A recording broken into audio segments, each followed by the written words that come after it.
La biología del desarrollo humano estudia los procesos que se llevan a cabo en los organismos a partir de la fecundación y su ontogenia. Podemos encontrar una embriología clínica o una embriología molecular. Los periodos del desarrollo humano consisten en fertilización, periodo presomítico, la organogénesis y por último el desarrollo fetal. Para entender los periodos embrionarios es necesario saber cómo empieza este proceso, y esto empieza desde el ciclo celular. El ciclo celular consiste en la división celular para que se puedan replicar y nacer nuevas células. Este ciclo celular consta de 4 fases: la fase G1, la S, la G2 y la M. En la fase G1, la célula decide si se dividirá o no. Se verifica si hay algún daño del ADN, del tamaño, nutrientes y factores de crecimiento de la célula. En la fase S se prepara la célula para su división celular, y esto lo hace sintetizando una copia de su ADN. En la fase G2 se verifica que no haya ningún daño y que se haya completado la síntesis del ADN. Y la última fase, la fase M, también conocida como punto de control del uso, es en donde se realiza la división celular, ya sea mitosis o meiosis. La mitosis es el proceso en el que las células madres se dividen en otras células idénticas. Consta de la fase profase, metafase, anafase y la telofase. El siguiente proceso importante es la gametogénesis. Este es el proceso en donde se forman los gametos, que son los óvulos y los espermatozoides. La división celular que ocurre en la gametogénesis es la meiosis. La meiosis es en donde las células germinales diploides producen los gametos haploides y consta de 2 divisiones meióticas. En la primera división meiótica, el número de cromosomas disminuye de cifra diploide a cifra haploide. Y también sucede el proceso de emparejamiento de las cromátidas hermanas. En la segunda división meiótica, cada cromosoma se divide. Para que en la gametogénesis los gametos maduren, ocurren 2 procesos llamados espermatogénesis y ovogénesis. En la espermatogénesis es el proceso por el cual los espermatogenias se transforman en espermatozoides maduros. Primero, las espermatogenias se transforman en espermas primarios. Estos espermatocitos primarios experimentan una división reductora, que es la primera división meiótica, y así se convierten en 2 espermatocitos secundarios. Después sucede la segunda división meiótica y se forman 4 espermátidas haploides. Estas espermátidas haploides se transforman en 4 espermatozoides maduros. La ovogénesis es el proceso en el cual los ovogonios se transforman en ovocitos maduros. Cuando las ovogonios aumentan de tamaño, se convierten en ovocitos primarios. Este ovocito primario constituye un folículo primordial. Al completar la división, se vuelve en un ovocito secundario y primer corpúsculo polar. Si un esperma se introduce en el ovocito secundario, se logra completar la meiosis II y se forma el segundo corpúsculo polar. La maduración del ovocito se completa en cuanto son expulsados 2 corpúsculos polares. Ahora hablaré del ciclo sexual femenino, también conocido como ciclo ovárico. Este se produce gracias a las hormonas FSH y LH. El ciclo sexual consta de 3 fases. La fase folicular consta del crecimiento y diferenciación del ovocito primario. Se forma la zona pelúcida y aumenta el tamaño del folículo primario. Esto hace que se desarrolle la teca folicular. La segunda fase es la ovulación, y es en donde el folículo ovárico crece bajo influencia de FSH y LH. Aparece una zona vascular llamada estigma. Este estigma se rompe y expulsa el ovocito secundario. Este ovocito expulsado es capturado por las trompas y se va al útero. La última fase es la fase lútea, en donde el folículo se llena de sangre coagulada y se convierte en un cuerpo lúteo. Dentro del ciclo sexual se encuentra el ciclo menstrual, que es el periodo de tiempo en el que el ovocito madura y experimenta ovulación y se introduce en la trompa uterina. El ciclo menstrual es en donde sucede la expulsión de sangre desde el útero y consta de 3 etapas.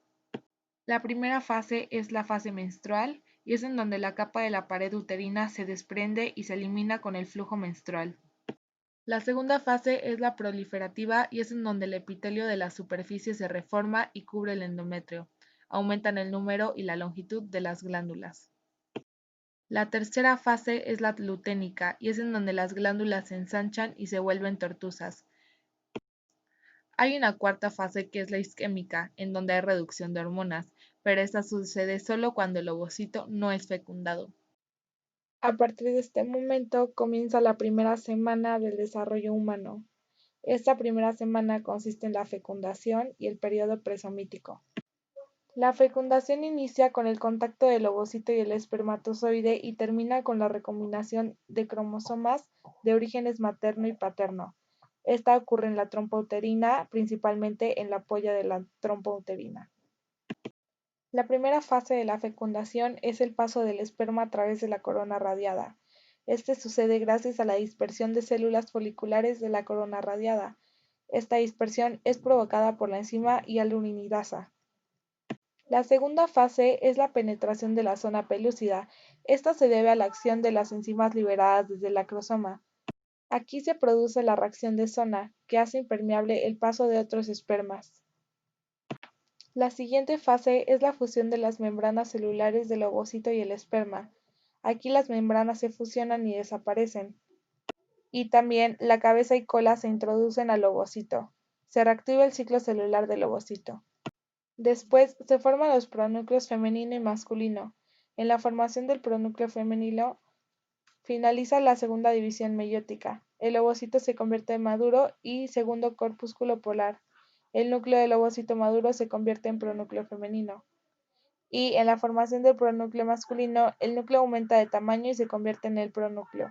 Se produce la replicación de ADN y ahora el ovocito tiene 2 pronúcleos, 2 haploides y se denomina ovótido. Después va a suceder la segmentación del cigoto. Esta consiste en divisiones mitóticas repetidas del cigoto.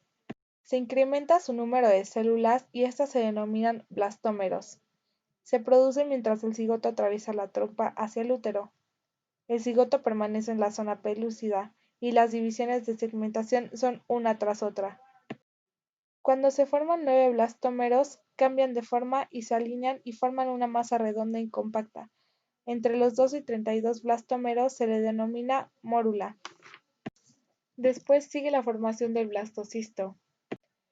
Una vez que la mórula entra en el útero, aparece una cavidad blastocística denominada blastocele. El líquido del blastocele crece y separa los blastómeros en 2 zonas, en trofoblasto y en embrioblasto. A partir de aquí al producto se le denomina blastocisto. La zona pelúcida se degenera y desaparece. El blastocisto aumenta de tamaño y se une al epitelio endometrial. El trofoblasto antes mencionado se diferencia en 2 capas, en citotrofoblasto y en sincitotrofoblasto. Al final de esta semana aparece una capa celular denominada hipoblasto, que es el endodermo primario. Aquí comienza la segunda semana de desarrollo humano y comienza con la formación del disco germinativo bilaminar. Este se genera y está constituido por el epiblasto y el hipoblasto. En esta semana se termina de implantar el blastocisto. El blastocito queda en el interior del endometrio y las células endometriales sufren apoptosis. Aparecen unas lagunas, que son cavidades en el sincitotrofoblasto. Aparece la cavidad amniótica y la vesícula umbilical. El amnios es el que rodea la cavidad amniótica. El celoma extraembrionario es el que rodea el amnios y la vesícula umbilical.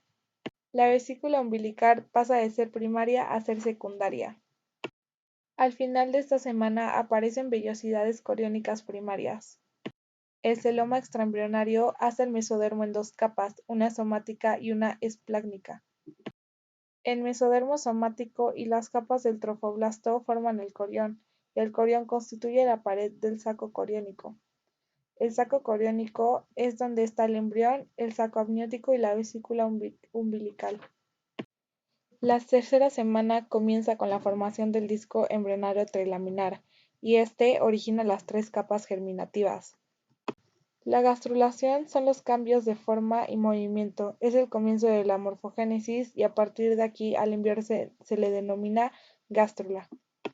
Durante la gastrulación se forman las tres capas germinativas, el ectodermo embrionario, el mesodermo embrionario y el endodermo embrionario. Después aparece la línea primitiva, que es una banda lineal y gruesa de epiblasta en el plano medio de la parte dorsal del disco embrionario. Al momento que aparece esta línea, ahora podemos identificar el eje craneocaudal. Tiempo después, la línea primitiva se degenera y desaparece.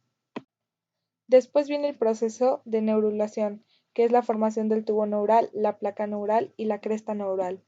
Primero se forma la placa neural, los pliegues neurales y se cierran los pliegues para poder formar el tubo neural. Este tubo neural se separa del ectodermo superficial. Las células de la cresta neural forman la cresta neural. Esta se desdobla en dos partes. Después el mesodermo se identifica como paraxial e intermedio, y en el paraxial comienza a dividirse cuerpos cúbicos emparejados llamados somitas. Esto se le conoce como periodo somítico. Después se desarrolla el celoma intraembrionario. A partir de aquí, al mesodermo lateral se le puede denominar en dos capas, en una capa somática y en una capa esplácnica. Al final de la semana se desarrollan las vellosidades coriónicas, las cuales se dividen en primarias, secundarias y terciarias. En la cuarta semana se producen cambios en la configuración corporal. Inicialmente, el embrión es una estructura casi recta que muestra entre 4 y 12 somitas. El tubo neural se forma en sentido opuesto a los somitas, pero muestra aberturas amplias en los neuroporos rostral y caudal. A partir del día 24 se notan los primeros arcos faríngeos. El primer arco faríngeo es el arco mandibular, origina la mandíbula y una extensión rostral de dicho arco. El embrión ahora está ligeramente incurvado debido a los pliegues cefálico y caudal, y el neuroporo rostral va cerrándose. En el día 26 se notan tres pares de arcos faríngeos y el cierre del neuroporo rostral. El plegamiento del embrión hace que presente una incurvación en forma de C. En el día 26 o 27 se reconocen los esbozos de los miembros superiores. Las placas ópticas ahora son visibles. Se establecen los rudimentos de órganos y sistemas, entre ellos el sistema cardiovascular. Al final de esta semana se puede notar claramente cuatro par de arcos faríngeos. En la quinta semana, el crecimiento de la cabeza supera al resto de las regiones. Este crecimiento se debe al rápido desarrollo del encéfalo y de las prominencias faciales. La cara establece contacto con la prominencia del corazón. Debido al rápido crecimiento del segundo arco faríngeo, este supera en tamaño al tercero y cuarto arcos, formándose una depresión lateral a cada lado el seno cervical. Las crestas mesoféricas indican la localización de los riñones en desarrollo. A partir de la sexta semana, los embriones pueden presentar una respuesta reflejada al contacto. Los miembros superiores comienzan a mostrar una diferenciación regional a medida que se desarrollan los codos y las grandes placas de las manos. Los primordios de los dedos comienzan a formarse en las placas de las manos. Se produce el desarrollo de los miembros inferiores. Los ojos resultan más obvios, la cabeza es muy grande en relación con el tronco y permanece curvada sobre la prominencia cardíaca. El tronco y el cuello han comenzado a enderezarse. Las asas intestinales se introducen en el celoma extraembrionario. A partir de la séptima semana aparecen zonas de separación entre los rayos digitales de las placas de las manos y de los pies. Dichos espacios definen con claridad los dedos. Al final de esta semana se inicia la olesificación de los huesos de los miembros superiores. En la octava semana termina el periodo embrionario. Los dedos de las manos están separados, pero aún aparecen unidos visiblemente por membranas. La eminencia caudal todavía está presente. La osificación primaria se inicia en los fémures. Desaparece cualquier signo de eminencia caudal poco tiempo después. Las manos y pies se aproximan entre sí ventralmente. Ocurren los primeros movimientos voluntarios con los miembros, la cabeza todavía es desproporcionadamente grande, se forma la región cervical y los genitales todavía no son lo suficientemente claros para determinar el sexo. Soy Viviana Limón Blanco y muchas gracias por su atención.